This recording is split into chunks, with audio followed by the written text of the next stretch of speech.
Now, one thing I'm thankful for, because John Jacobs does a good job of putting things in perspective and being open about what he's thankful for, even when things aren't great, is that road trip is freaking over. Florida Atlantic Voice presented by Robes Law Group, ROBES, robeslawgroup.com. We appreciate them, the title partners of the Florida Atlantic Voice, and this is the PostUp Memphis edition, doing this the day after Florida Atlantic loses to Memphis. It was ugly, 92-65. Had to travel back last night. Couldn't do anything after the game, post-game, so here we are. Don't want to just review the Memphis game. We'll go back, discuss a little USF, but this is a good opportunity for all of you to give me your feedback, ask me your questions as someone who was with the team as always and called that game against Memphis last night on the Florida Atlantic Sports Network. So jump in the live chat. It is open. It is here for you. I'll answer your questions. I'll take your impressions, and we'll do this for however long you guys want to roll through here. If you're not watching this live right now and you're listening after the fact, that means in all likelihood you are subscribed to the Florida Atlantic Voice podcast wherever you get your podcasts, Apple, Spotify, whatever it might be. So appreciate that. Tell your friends. If you're not subscribed and you're just trying to find the link every time a new podcast is up, just make life easy for yourself, okay? Please just make life easy for yourself and subscribe to the Florida Atlantic Voice podcast. Where to begin? Where to unpack this? I guess first and foremost,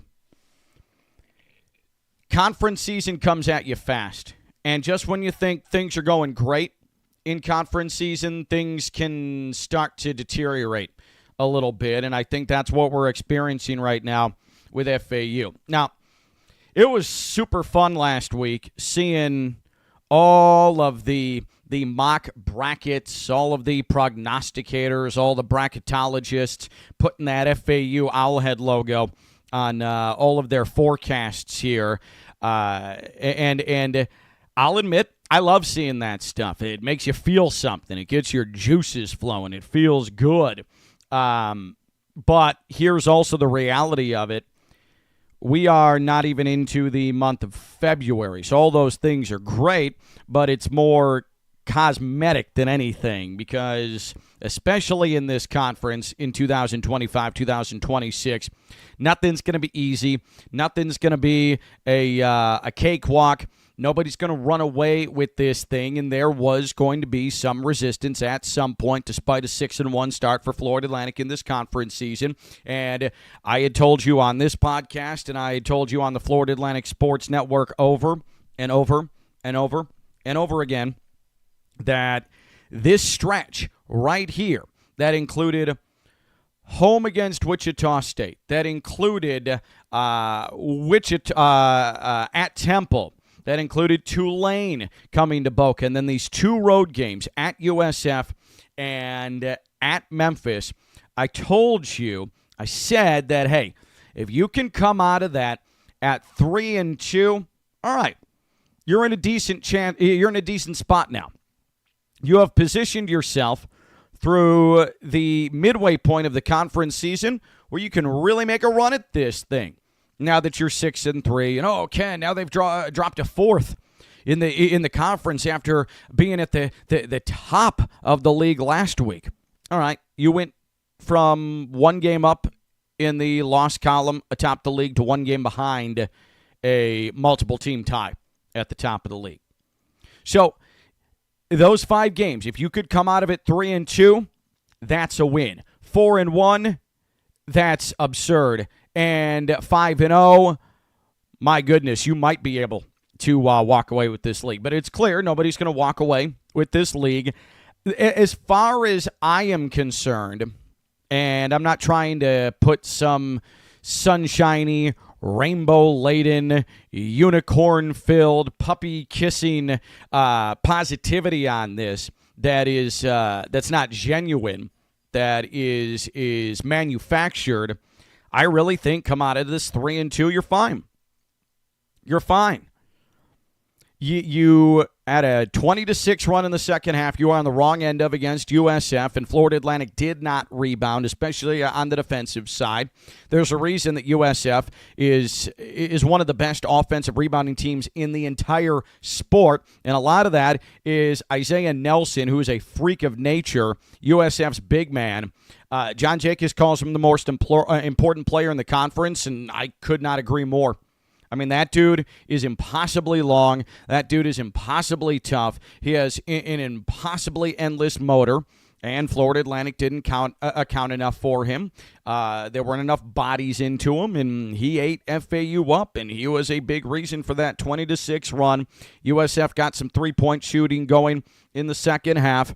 So you're going to lose games on the road in the conference season, and USF is probably, if I have to be completely honest with you, at this point, we're recording this January 30th, FAU is looking and played a USF team on Sunday that is playing the best basketball in the conference right now. You can probably confidently say that right now, through 9 games in the American Conference season, USF is the best team in the league. I'm not saying that they're the best team in the league, period, because FAU would like a word. I think even Memphis would like a word. I think Charlotte's beginning to get to a point where they'd like to at least be in the discussion. Tulsa certainly would throw their hat into the ring in that conversation. But right now, currently, from a play standpoint, from an effectiveness standpoint, from an imposing their will perspective, from a health outlook, USF is the best team in the conference right now. And you're a game back to that. You're a game back to that, and you get USF at home later in the conference season. So it's fine. You're 6-3. You're a game back in the loss column, and you move. You went 3-2 in a 5-game stretch that we had consistently pointed to as a, are you for real or are you not? And I think FAU's for real after those 5 games. The USF game, pretty cut and dry. Like we said, 20-6 run, second half. Florida Atlantic, and I'm parroting John Jacobs' words here.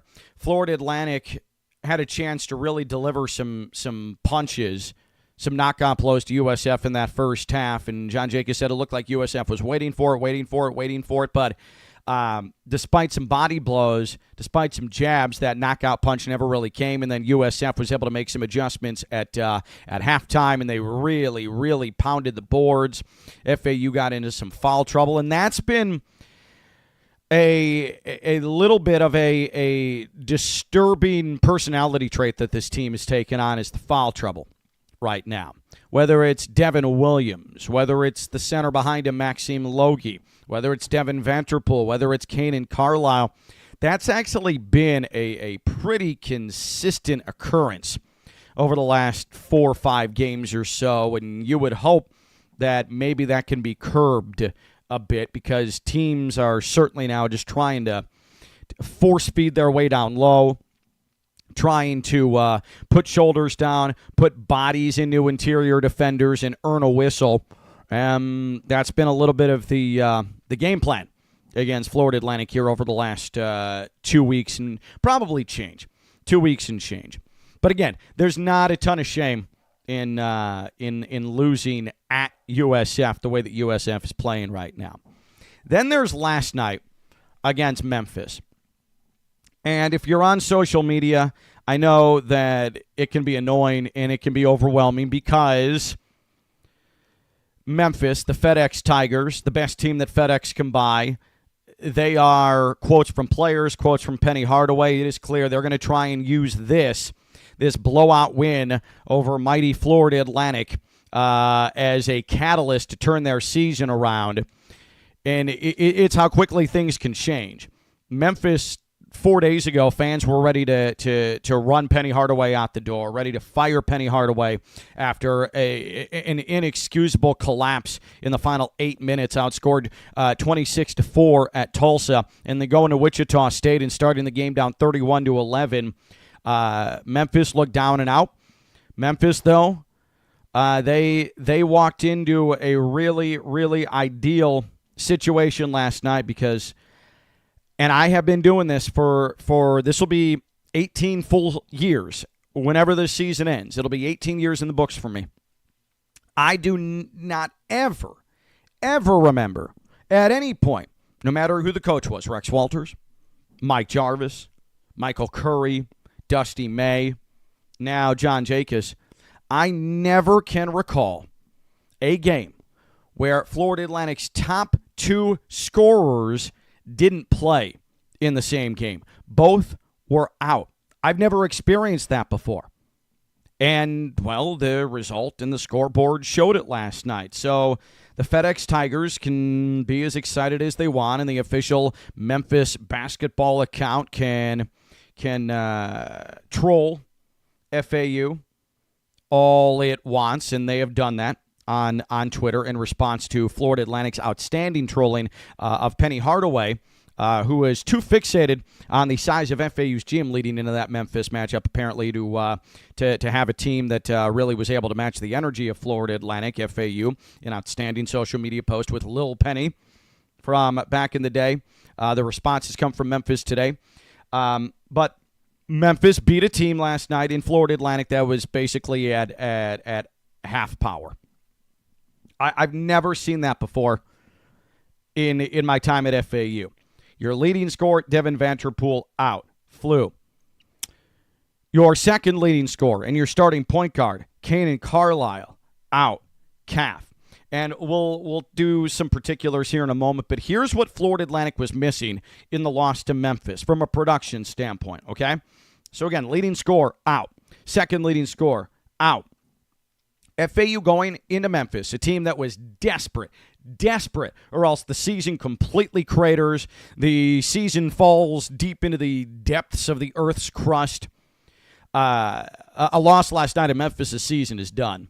And so after sitting 4 days stranded in Kansas because they couldn't get back home to Memphis, ice storm, after the loss to Wichita State, a lot of time to ruminate on that, a lot of time to think about how to salvage their season, and then not helping the cause for FAU, you're without 30.7 points per game. That's combined what Devin Vanterpool and Kanaan Carlyle are giving you on a nightly basis. You're without your top 2 defenders in terms of takeaways. 54 steals combined between the two. You don't have it last night, especially against a point guard like Doug McDaniel. That's important. You're without 82 combined three-pointers. If you need to shoot yourself back into the game for any reason, those are the 2 guys you would go to, and you didn't have that at your disposal against Memphis. The 2 players who see the floor the most minutes, you guessed it, Devin Vanterpool and Kanaan Carlyle. But it wasn't just that going into Memphis. There was more to it.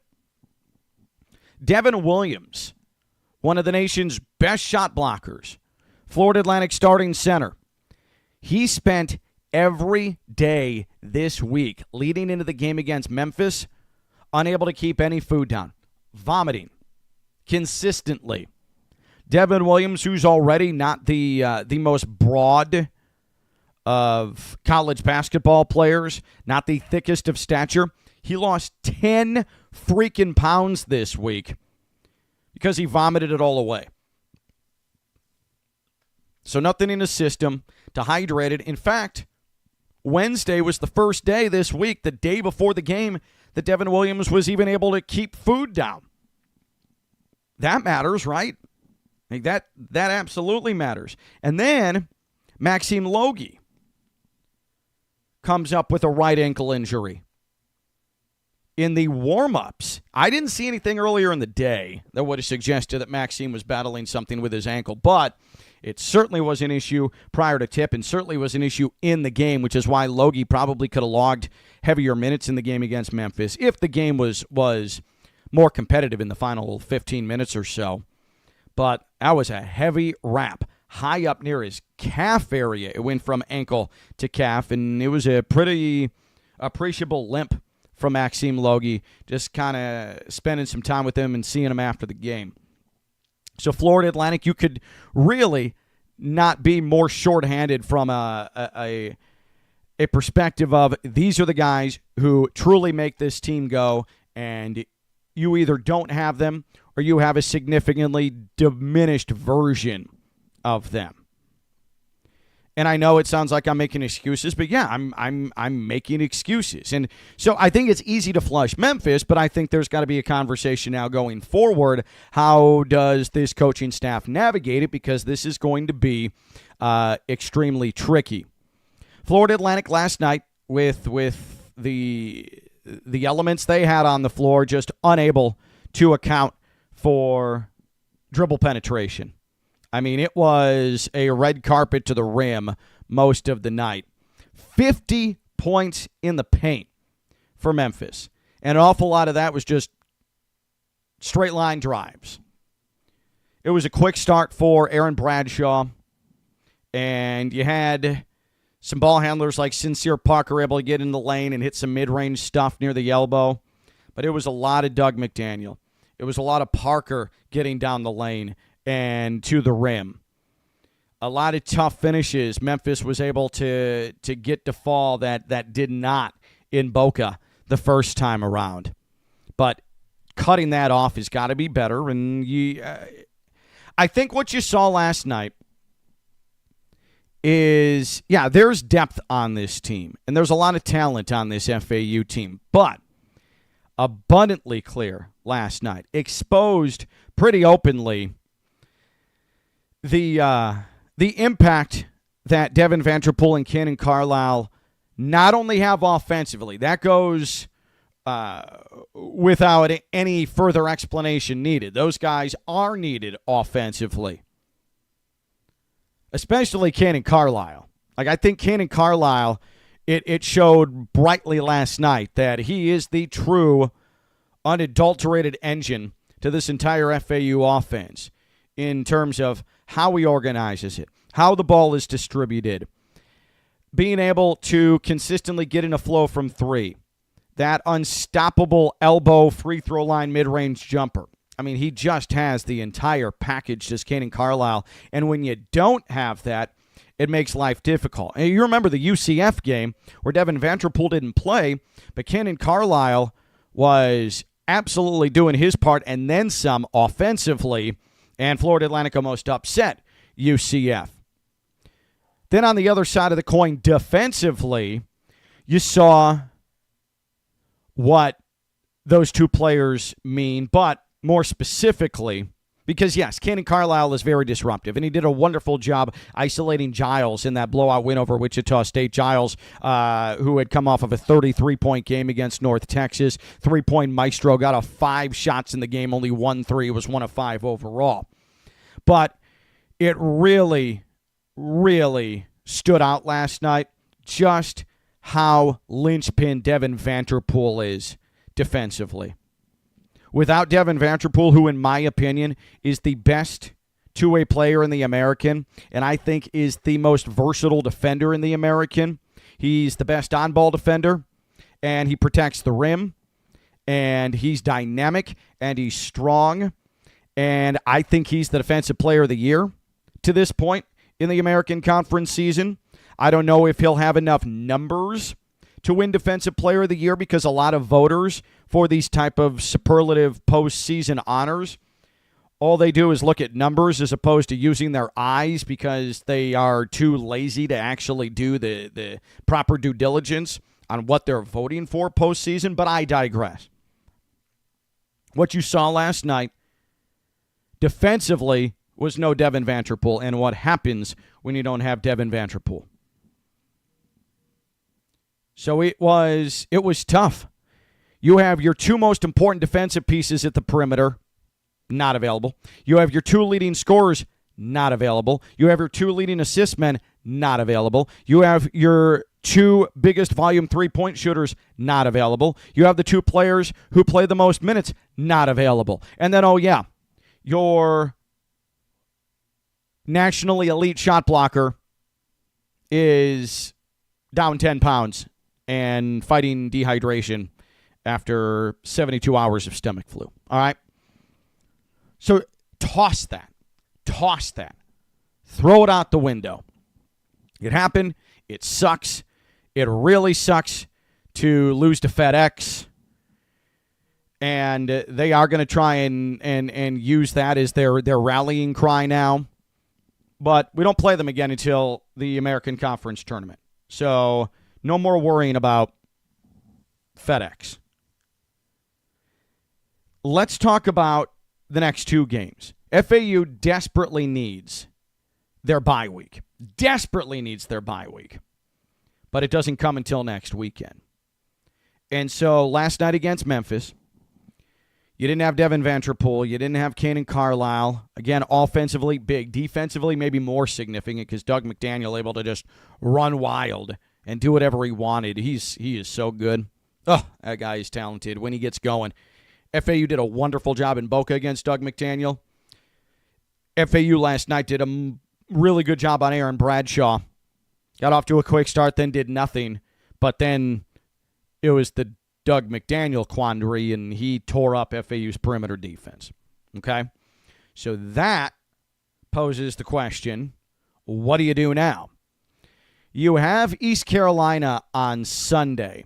And this is where it gets a little bit dicey. Because East Carolina has had a really rough season. They are second to last in the American. They have one win. That was last Friday against North Texas. They have really struggled. They don't have much consistency. Only 6 wins total on the year. If you're full strength, you say, awesome. Awesome. We put together a 40-minute effort, and here we go. Got a big one coming up midweek next week against one of the teams that is one game better than you in the loss column, tied atop the American, Tulsa, and you can thrust yourself right back in to that grouping at the top of the table. But now, what are you going to have on Sunday, 2 o'clock, against East Carolina? And no game is ever going to be certain in conference play. Weird things happen. Hell, UTSA almost beat UAB the other night. Okay, so this stuff happens. This is a focused FAU basketball team, so I wouldn't anticipate that they would lay an egg against East Carolina. But now you have personnel problems. You have depth issues. And how does this get navigated? And that's the true question. After the game against Memphis, Coach Jacobs was talking about how he's going to handle the next couple of days. And here's the issue. Kanaan Carlyle, that calf situation he's dealing with, these are tricky. These calf injuries are tricky. They can linger. And Kanaan appeared to be feeling a little bit better yesterday as opposed to Wednesday. But I don't know what that means. He clearly wasn't well enough to play, and I don't know how long that's going to stick around with him. But the last thing you need, with 2 games before you have a weekend off, you get into your bye in this conference season, the last thing you want to do is compound a problem. But you also want to make sure that you have Kanaan Carlyle in a big game like Tulsa coming up. You'd love to have him against East Carolina, but you'd really love to have him against Tulsa. But then you need to beat East Carolina in order to put yourself in a situation to wound a team that's probably going to be there like you will be in the discussion for a conference championship about 5 weeks from now. So it's tough. How much do you have Kanaan Carlyle do? Is he ready to go against East Carolina? Here's my gut. I don't know anything other than my gut, okay? I don't know anything other than what I observe and what I see and talking with Kanaan and just sort of trying to evaluate. I don't know if Kanaan Carlyle is going to be good to go for East Carolina. What I will tell FAU fans is don't be surprised in any way, shape, or form if Kanaan Carlyle is not ready to go against East Carolina. And the next 48 hours are obviously going to loom very large when it comes to that discussion. But I don't know. I have no idea. Devin Vanterpool, he got sick, and he got sick in a hurry. When we flew to Memphis on Wednesday night, he appeared fine. You could tell he was bothered by something, but it wasn't anything where you're like, oh, man, he's really in rough shape. But, man, the way that his health decreased on Thursday, his look, his body language, his overall energy level, I mean, it was just off. And you could tell he was feeling sicker and sicker and sicker. And John Jacobs used the F-word post-game, flu. He looks every bit of a man who is going through it right now with the flu. I mean, full blanket wrap, zero energy, not really talking with anybody. I mean, they isolated him from the team last night. Vanterpool was out for warm-ups at Memphis, trying to shoot, trying to get himself in rhythm, and then didn't come back out for the starting lineups and actually never walked out onto the floor. So that isolation had already begun at that point, because that speaks to a bigger potential problem. You've had one player with the stomach flu already this week. Devin Vanterpool now has what appears to be the flu. Is this going to end up being passed along throughout the roster? And that's where you needed to get in a full-fledged prevention mode, which leads me back to what John Jacobs was discussing post-game on the Florida Atlantic Sports Network. Do you even come together and practice? Do you even come together and meet before maybe Saturday, maybe even Sunday? When do you present the scout? Because that means you're probably going to have to be in the same room with everybody. When do you start making decisions on the availability of Carlyle and Vanterpool? What's up with Maxim Logue's ankle now? Hey, this is tough. This is really, really tough. You have a golden opportunity Wednesday at home against Tulsa, but you have East Carolina in a game where you need to protect home court, and it's a team where you feel like you're better than them. And it takes on maybe all these games are important, but it takes on maybe a little bit of trickiness that didn't exist prior. Because East Carolina, make no mistake, yeah, they're 1-7 in the league. It has been a rough ride for them. But they have some ability on that basketball team. They have one of the most disruptive, talented bigs in the American Conference on that basketball team. So what do you do? What do you do right now? How much work are you actually going to be able to put in before East Carolina? You don't want to just wing it, say YOLO, don't practice, don't do anything the next 72 hours and just take the floor Sunday and cross your fingers and hope for the best. But you've got a player with the flu. You have a player getting over the flu. You have what is an always sketchy type of injury with a calf strain in Kanaan Carlyle that you best not push him to get back too soon, because those are easy to see snowball into something more significant. So that's where these next two games are going to tell you a lot about this FAU team. We made a lot of the 5-game stretch. FAU goes 3-2 in that spot. That's good. That's great. They went 3-2 in the 5-game stretch. Unfortunately, they only were able to win one road game of the 3 they played. But again, you had a 5-game stretch where you had 3 road games. You finished 3-2. Any team in the league with that stretch of home against Wichita State, home against Tulane, at Temple, at Memphis, at USF, any team in the league would come out of that 3-2 and say, hell yeah, job done. Would have been nice to have more? Sure. But 3-2, we'll take it. Here's the problem with this. FAU comes out of it 3-2, and momentum has started to slip a little bit. They've lost 2 straight, and they're hurting sick. I definitely don't envy John Jacobs and his decisions that have to be made here over the next couple of days heading into East Carolina. Florida Atlantic Voice presented by Robes Law Group, ROBES, robeslawgroup.com, ROBES, robeslawgroup.com. Jump in the live chat. It is open for you, whether it is on Twitter, where you're watching this, consuming this, whether it is on YouTube, where you're watching this, where you're consuming this. It is right here for you to give me your questions, give me your observations. We'll get to them here. Live edition, Florida Atlantic Voice, Memphis PostUp, presented by Robes Law Group, ROBES, robeslawgroup.com, ROBES, robeslawgroup.com.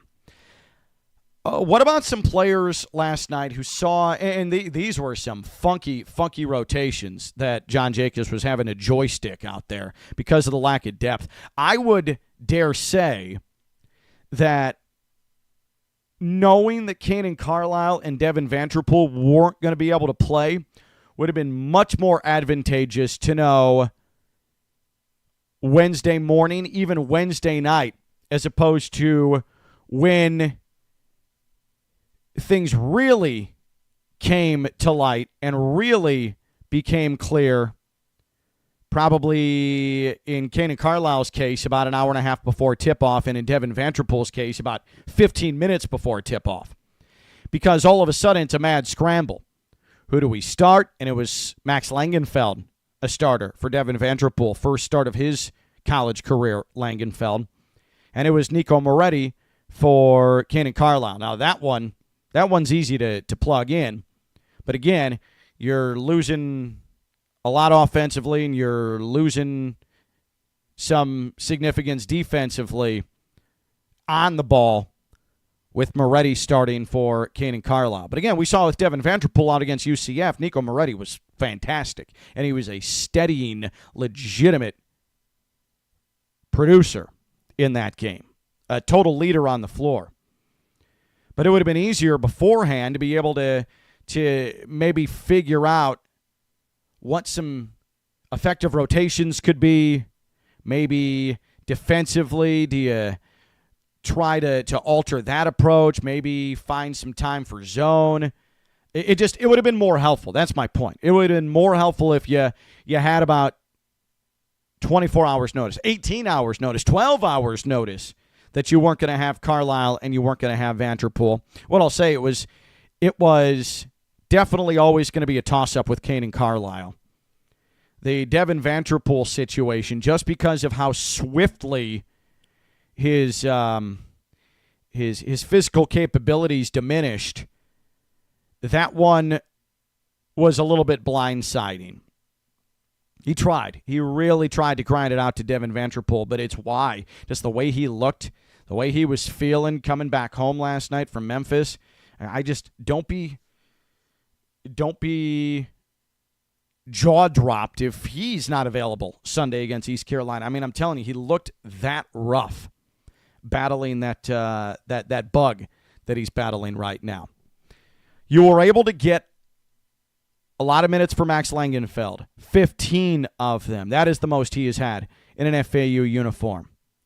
You had Amar Amku, who really played any sort of minutes for the first time in about 7 or 8 games. He registered 25 minutes. Johan Sissoko, 26 minutes in this game. So at the very least, if you're looking for a silver lining, you have players who are finally able to go out there and try and produce and try and show John Jacobs and this coaching staff, hey, we deserve to be considered for more playing time. And Coach Jacobs dove into this a little bit post-game there at FedEx Forum. These guys got some opportunity, but, you're seeing at least defensively that maybe they're not quite there yet. And I'm not taking John Jacobs' words verbatim, sort of paraphrasing there. But let's just go through those names I just mentioned. Let's start with Amar Amku, because we asked Coach Jacobs what bright spots stood out in the blowout loss to Memphis, and he said he was proud of Amar Amku. Again, hasn't played much in the last 7 or 8 games. He had shown flashes earlier in the non-con, and probably to about the midway point of the non-conference, and then just could not see the floor anymore after the holiday. But Amar comes in, puts in those 25 minutes, had 14 points, 3 of 8 from the field, added 4 rebounds as well, hit his free throws, 6 of 7. He had 2 assists in the game. Amar Amku, that stood out. That's the stuff that lingers with the coaching staff, makes him think about it a little bit. What about Max Langenfeld in his 15 minutes? He had 3 points, 1 of 5 shooting, 4 rebounds. I'll say this about Max Langenfeld. He gets out there and he wants to move and he wants to be disruptive and he will really, really hustle and his work rate is there. He has a significant ways to go defensively, it appears. Gets lost in switches with assignments. So that's still very much a work in progress. And it's just, he's got such a pretty shot. And in practice and in shoot-around, he will just drill 3 after 3 after 3, and it just has not been able to find his rhythm when he has gotten on the floor in games. And last night was another example of that. I mean, his release is absolutely gorgeous, and his form is textbook. You want to teach it that way. But it's hard to consider him consistently in the rotation if he's not going to be able to hit shots at a consistent rate, and that's sort of the quandary surrounding Max Langenfeld. And then there's Johan Sissoko, who saw a lot of run last night. 26 minutes as the backup point guard, had 2 points in this game, but he also had 6 turnovers. And listen, I mentioned Max, and I'll mention the same thing about Johan. They are so raw. I mean, they're just so green still. And you're thrusting them into a spot last night where, hey, you got to go out there and you've got to produce.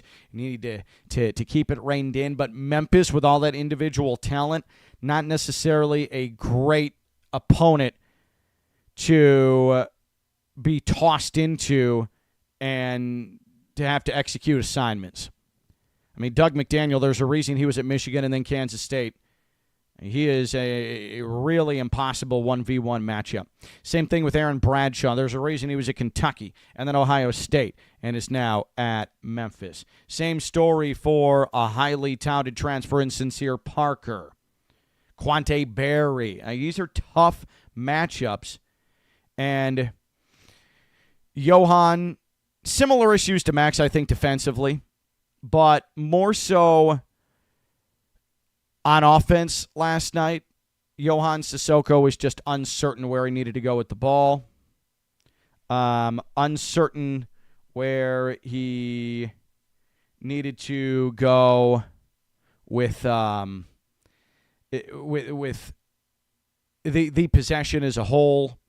And so I don't know. I don't know if either of them showed enough to enter John Jacobs' mind as consistent options. I think Sissoko probably a little bit more so than Langenfeld, but I don't know.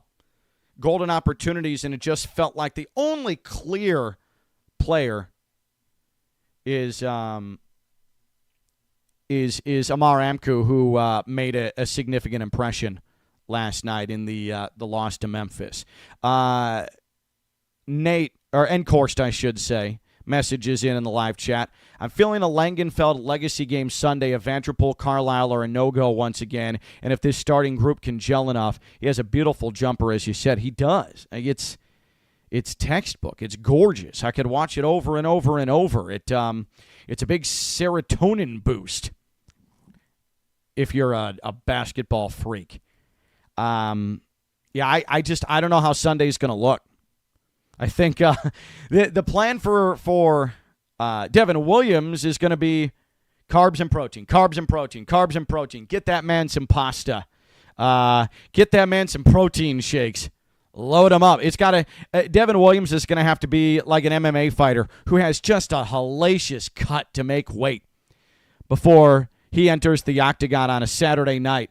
So once the weigh-in happens on Friday, that dude in 24 hours is going to go from, 138 to like 151. Put on like 13 pounds in a day. Devin Williams needs to go full UFC mode, goes full MMA mode. Just gorge, eat. He already, they already just want him to eat and continue to put on weight. Now, you got to get back those 10 pounds that you lost. Devin Williams, unless something stunning happens, like he is going to play his usual minutes. He's going to be back, and I would imagine he's going to make an impact against East Carolina. He's going to have to because that's a decent interior there for the Pirates. But I don't know about Vanterpool and Carlyle. I just truly don't know about Vanterpool and Carlyle. I'll just reiterate. I wouldn't be shocked if you don't see either of them, but I don't know. It just, especially in Devin Vanterpool's case, it's just a matter of how long this flu lingers with him. Can he get treated enough Friday, today, when we're recording this, where the symptoms start to dissipate? But even if they start to dissipate, I mean, all of you listening, watching right now, you've had the flu. It takes a while to finally feel functional again. Your body's tired. Your body's trying to recoup a lot of what it lost during that bout with the flu. So I don't know. I do not know how Sunday's going to look. Sunday is a must-win from taking care of business, a must-win from a protect home court, and a must-win from you have a chance to launch yourself back to the top of the league when Tulsa comes in midweek to the Ellie.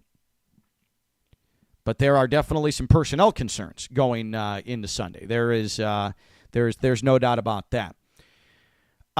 This goes without saying, but I'd much rather have this stuff happening now than end of February, right? If you're going to go through this crap now, I'll take that over 4 weeks from now. Let the illness get through. Let the nagging injuries get healed. You want to win a conference championship. You're going to have to maybe tread water here and position yourself. It's not going to be pretty. It depending on how long some of these key pieces are out, it might not necessarily be the identity that you've come to know with this FAU basketball team, but you're still very much in this. And John Jacobs has said it repeatedly, you're looking for the double bye in Birmingham. You're looking for that double bye in Birmingham in the American Conference Tournament, and that sure as hell is a major possibility in the midway point of the conference season. FAU is 6-3 at the midway point of the conference year, and one game back in the loss column for the league lead. Okay? I'm not trying to perpetuate false optimism on you. What I'm telling you is the truth. What I'm telling you is the reality. That's where FAU sits right now. I think it feels a little bit worse because you were blown out by Memphis, because you didn't have your top two players, and you don't know when your top two players are coming back. And it's back-to-back losses. Right? I think that's why a lot of you feel the way you feel this morning. But you cannot get yourself into this sky is falling thing. You cannot get yourself into that. Because I'm seeing on some social media accounts that there are some people that are ready to throw in the towel, making broad, sweeping generalizations about this team. And I don't quite understand why and why there can't be a little bit of perspective. Again, it's January 30th right now. It's January 30th. Let's go through some of these. The FAU Owl's Nest, their Facebook page. I just want to read some of these things. Mike, message is, I guess this year's team isn't what we thought they were. Again, you're without your top two players. I, in 17 years, have never seen the top two players with FAU basketball out at the same time, missing the same game. 30.7 points per game not available last night. 54 steals not available last night. Your two biggest Minutemen not available last night. Okay? Deshaun, I'm sorry, they still should have been able to win that game. Way too sloppy. I'll agree, it was way too sloppy, but win that game without Carlyle and Vanterpool? And I understand that Memphis had injuries too. Givens didn't play, who played double-digit minutes against Florida Atlantic on January 11th. Hakeem didn't play, played double-digit minutes against Florida Atlantic, 7 and 5 points respectively, I think, between the two. But those are far and away just role players for Memphis. Yes, they were hurt, but not like FAU. What FAU went through last night is the equivalent of Doug McDaniel and Aaron Bradshaw missing last night's game. What I will tell you, if FAU was down Kanaan Carlyle and Devin Vanterpool, and Memphis was down Doug McDaniel and Aaron Bradshaw, FAU wins that game last night. FAU has better depth than Memphis does, in my opinion. But FAU got outplayed last night. Memphis feasted. They understood where the weaknesses were. They knew what to attack on offense, and they did it.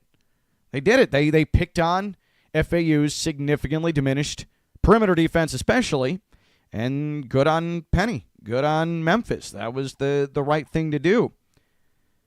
But, yes, it was sloppy. 23 turnovers, that's not great. It's a tough watch. But they should have been able to win that game. Come on. And then Richard. And I think Richard's a Memphis fan. We was without this person and that person. Stop with the excuses. Even healthy, you'll all lose by 20. No, absolutely not. Full-strength FAU completes the season sweep. And I firmly, truly, unequivocally believe that. I mean, you might see him again in the conference tournament. But this is what I was talking about with FedEx fans. Is they feel a certain way about FAU. They're never going to get over the 2023 tournament loss. And so it makes them feel all warm and gleeful inside when they beat FAU, even when it's an FAU team that is the most diminished due to injury, illness that I've ever seen in a single game before. But congrats on the win. Be proud. Encouraged. What do you think of the new American Conference tournament format? Top two seeds catapult to the semis, 3 and 4 quarters, and so on. I think it's fine. I mean, John Jacobs is used to it. This is the long-time tournament format that the WCC has used for years and years and years and years and years and years and years. Gonzaga thrived off of this. John Jacobs knows how important the double bye is. Double bye, and you can almost be penciled into the final. I mean, how do you think Gonzaga's been able to win how many WCC championships and tournaments just by playing 2 games and rolling into the NCAA tournament?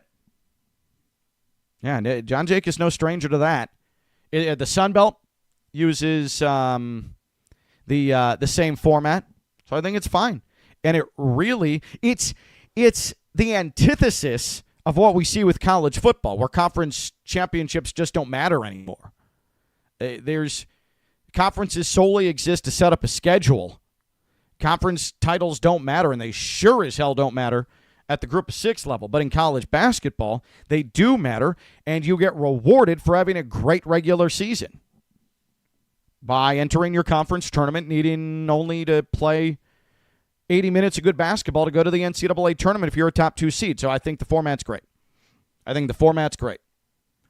And it benefits the top 2 as opposed to the top 4 the way it used to be, where you got to buy into the quarterfinal if you were a top 4 team. There is a lot of urgency to get the job done in the regular season. It's why Every team's going to have to account for injuries. Every team's going to have to account for illness. FAU is not the only team going through this. They're not the only team that's going to go through this between now and the end of the season. But it is truly, truly a marathon, not a sprint. And I know it's a tired cliche, but it is a marathon, not a sprint. FAU got through a really tough 5-game stretch with 3 road games at 3-2. Okay? They got through a really tough stretch at 3-2. And now Sunday, you see what personnel you have against East Carolina. And then Wednesday, you have another big one with Tulsa come in and a chance for another signature win. You got to protect home floor. If you win your home games and you split your road games, you're going to be in that discussion for a top 2 seed. You're going to be in that discussion for a regular season championship. We're going to know a lot about this team by Wednesday. If they could weather East Carolina with what is probably going to be an incomplete roster. If I had to guess, I don't know nothing about nothing, but if I had to guess, it's probably not going to be full strength on Sunday against East Carolina. And then you're hoping you're as close to full strength as you can be, whether it's Carlyle calf, Vanterpool, flu, Logue ankle, Dev Williams eating food, as close to full strength as you're going to be able to get when a very talented, vastly improved, championship caliber Tulsa team comes into the Ellie. And then mercifully, you get into your bye weekend where you can sit on your backside and heal. But then you'll go to Houston, come right back for your get back against USF, and then the longest stretch away from Boca of the entire season will be on the docket when you go to UTSA and you go to North Texas. Those games, the 18th and the 22nd, and FAU not coming home between them. They're going to spend a grand total of 7 days on the road to play 2 games, #commercial travel. And so there are definitely some hurdles still to come. But in the short term, Sunday, I don't know who's going to be available for FAU against East Carolina. And you may have to trot out a similar team to last night with some time to prepare with that team, what you have available, as opposed to last night where you kind of had to throw it together. And you hope you're healthier by Tulsa at the Ellie next week. We were talking about it last night, myself and Damon Arnett. At one point in the first half, the following 5 players were on the floor for FAU. Max Langenfeld, Amar Amku, Johan Sissoko, Josiah Parker, Maxim Logue. That was a 5 on the floor in the first half for Florida Atlantic. You do realize that back in November, you would only have seen those 5 players on the floor if it was a 40-point game one way or another. Right? Like Langenfeld, Sissoko, Logue, Parker, and Amku. That's blowout territory, 5 on the floor. But it shows you how far some of these players have come. I mean, look at Maxim Logue. The thought of him being injured fills you with dread. People want to see more Maxim Logue. He gets after it. He's impactful. He's important. Logue was pretty much an afterthought at that point in November. What about Amar Amku? We saw him see some time in November, and then we didn't see him a lot. And then now, last night, he was aggressive, trying to make something happen. What about Josiah Parker? Josiah Parker spent a good portion of November shooting shots off the back of the backboard. And now, he's one of the most confident players on the floor with the basketball for FAU, and he has turned into one hell of a defender. I mean, that guy has put in the damn work. Just turned 19. Love that. So, the rotations were all over the place last night because you're just scrambling, having to get as weird as possible, trying to find something that works without your top 2 scorers, your top 2 producers in a multitude of areas. One more point on Josiah Parker, by the way. I want to mention this before we wrap here. Damon had brought this up on the broadcast, but in a game like last night, you need someone who is just unafraid to be as aggressive as humanly possible. And does it always go well? No. Did it go well last night from a team perspective? No. But it says a lot about 19-year-old fresh-faced Josiah Parker, true freshman, that he's the one that seemed most predisposed to trying to work his way into something advantageous, to try and take the initiative and get himself to the block, get himself to the paint, take on a defender 1v1. A lot of defenders on the interior are always going to have the height advantage on Josiah. He has the big old butt advantage. He doesn't mind putting that thing in you, moving you, and scoring on you at the rim. And then, when he gets out onto the break, he can soar over you and posterize you as well. Like Josiah Parker has endless, boundless confidence. And he's a true freshman. And he's getting better and better and better and better. And now that preseason newcomer of the year award that he was given before the American Conference year started doesn't seem so far-fetched anymore, right? It was a certainly a get-to-know college basketball opening month for Josiah Parker, and boys, he acclimated himself and acquitted himself nicely. What a stud. What a unit, man.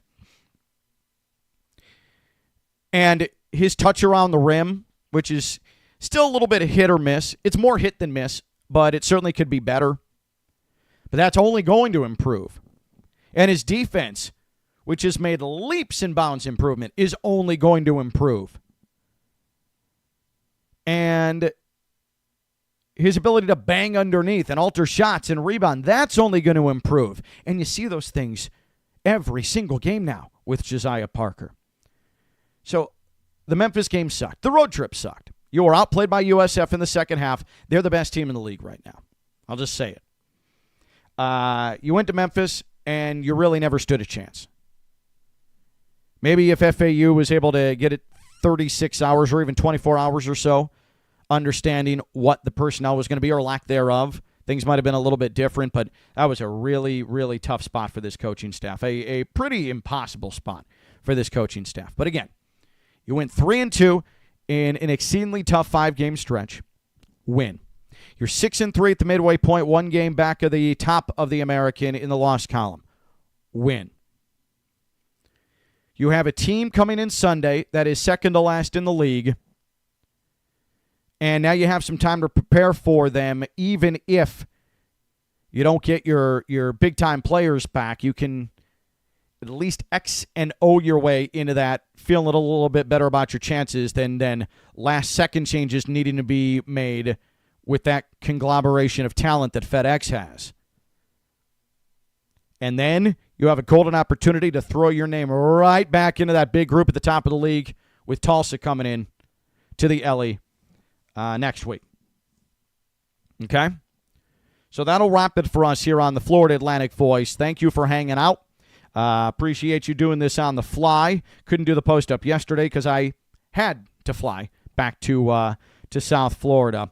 But we will talk to you Sunday. For those of you who want to listen back to this, might have missed a part of the live component, or those listening right now who just wait for the audio version, it'll be there for you. Spotify, Apple, wherever you get your podcast. Florida Atlantic Voice, presented by Robes Law Group, is going to be in your queue at some point soon. And if you're listening to this, well, it's already been in your queue. Please, please, please, if you haven't, subscribe to the Florida Atlantic Voice podcast, wherever you get your podcasts, any platform, and make sure you tell your friends. Make sure you tell your fellow FAU fans. Spread the word, and please have them subscribe. Oh, one more thing, a little self-promotion. My new project with my old terrestrial radio co-host, Josh Cohen, JC and Ken. Please subscribe to that wherever you get your podcasts as well, JC and Ken. And it also airs 5 o'clock Eastern Time every weekday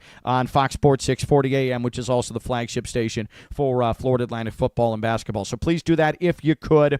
I appreciate it. My livelihood is improved vastly when you help me out, and I hope that I help you out from an FAU fandom perspective, and try to be there for you throughout the course of every single season.